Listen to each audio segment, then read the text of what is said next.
I didn't start drinking because I loved alcohol. I started drinking because it helped me forget. This was what Layla whispered during her first therapy session. On the outside, she looked like she had it all together. A stable job, a tidy apartment, and a friendly smile that convinced everyone she was fine. But on the inside, Layla was drowning. She didn't drink to celebrate. She drank to silence the pain. Memories of childhood abuse, unsafe relationships, and years of feeling worthless followed her like shadows. For Layla, alcohol wasn't the problem. It was her survival strategy. There's a deep, often unspoken link between trauma and alcohol dependence. The Substance Abuse and Mental Health Services Administration, or SAMHSA, found that people with a history of trauma are up to 4 times more likely to develop substance use disorders. It's not just about what happened to you. It's about what happens inside you as a result. When trauma goes unprocessed, the body can get stuck in a state of fight, flight, or freeze. Alcohol often becomes a way to calm this inner chaos, a temporary escape from constant emotional pain. Layla didn't know this at first. She only knew that without alcohol, her anxiety was unbearable. But with it, she felt numb. And for a while, that numbness felt like peace.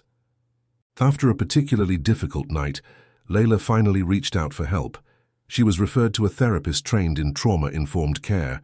This approach didn't ask her, "What's wrong with you?" Instead, it gently asked, "What happened to you?" That one shift in language was the beginning of her healing. So what exactly is trauma-informed therapy?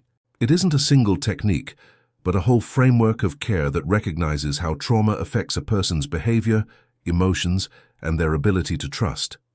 It's built on 5 guiding principles: creating a sense of safety, building trustworthiness and transparency, incorporating peer support, collaborating with the client on their treatment, and empowering them by focusing on their strengths and resilience. Unlike some traditional talk therapies, trauma-informed care is gentler, slower, and more attuned to the client's emotional state. Layla's therapist explained it to her this way: "We are not here to rush into painful memories. We're here to build safety, choice, and strength first." This approach changed everything for her. Let's walk through Layla's recovery journey step by step.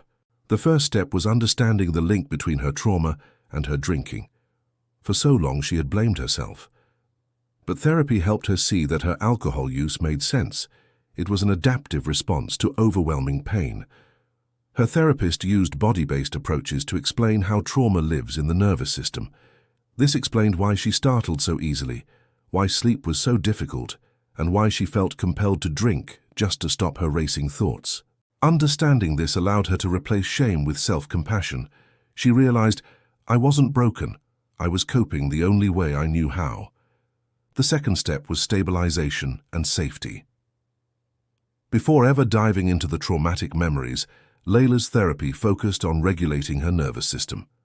They practiced grounding techniques to help her stay present in the moment, breathwork to calm her anxiety, and body scans to reconnect with her physical sensations. They also worked on reducing her alcohol use gradually and safely, with medical support. Research shows that building this internal sense of safety before processing trauma is crucial to avoid re-traumatization and improve long-term outcomes. Once Layla felt more stable, she moved to the third step, processing the trauma, but always at her own pace. Her therapist introduced gentle ways to work through her memories. This included things like narrative therapy, where she could retell her story from a place of empowerment. They also used parts work, helping her understand that the part of her that wanted to drink was actually trying to protect her. And they used EMDR, eye movement desensitization and reprocessing, to help unstick traumatic memories from her nervous system. It was difficult, emotional work, but it was never rushed. And with each breakthrough, she found more clarity, more forgiveness, and more strength. The fourth step was about replacing alcohol with real, healthy coping tools.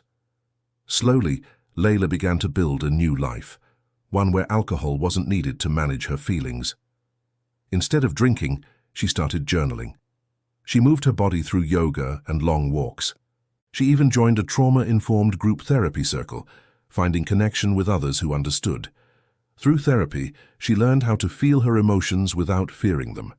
She discovered that healing wasn't about pretending the past didn't happen. It was about learning to live with it, without letting it define her. So what makes this approach so effective? Trauma-informed care is backed by neuroscience, psychology, and lived experience. It works because it builds safety first. It helps regulate the nervous system, honors each person's individual pace, and focuses on strengths, not just symptoms. It fosters trust, connection, and a sense of belonging. The National Center for PTSD has found that people with substance use issues who receive trauma-informed care have greater retention in treatment and lower rates of relapse. It's not just therapy, it's healing on your own terms. If you're rewatching this and wondering if trauma plays a role in your own relationship with alcohol, here are some truths to hold on to. You're not weak. You adapted to survive. Your story matters, even the parts you try to forget, and you are not alone. Many people walk this path and come out stronger on the other side. Real healing is possible, and you don't have to do it all at once. Recovery isn't about fixing you. It's about helping you feel safe enough to grow. 2 years into her journey, Layla is alcohol-free, emotionally grounded, and thriving. She still has moments of struggle, of course, but now she has the tools and the self-worth to move through them without drinking.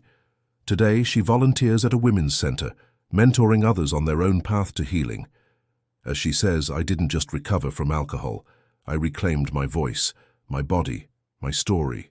Before we close, a quick but important medical disclaimer. This content is for informational and inspirational purposes only. It does not substitute for professional medical or mental health advice. If you are experiencing a crisis or need help managing withdrawal, please consult a qualified health professional or contact emergency services immediately. Healing from alcohol dependence, especially when it's rooted in trauma, isn't about toughness. It's about tenderness, courage, and finding the right kind of support. If you saw a piece of yourself in Layla's story, please know this. You are not alone. You are not beyond healing, and you don't need to rush or prove anything to anyone. You deserve care that understands your past and helps you build a peaceful, powerful future. One moment, one breath, and one choice at a time. Thank you so much for watching and for holding space for this important conversation.